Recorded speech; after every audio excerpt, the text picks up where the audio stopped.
Hey, welcome to HOWZA channel. In today's tutorial, you will learn how to change Chrome language back to English 2022. Open Chrome.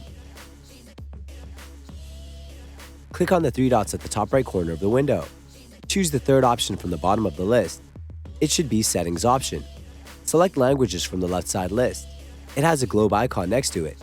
Click on the Add Language button. It is the only button at the top of the list. Search for English. Check English language. Click on Add, the blue button at the bottom of the window.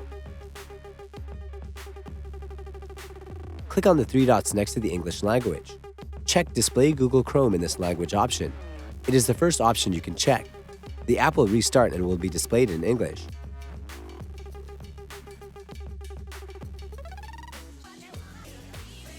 That's it.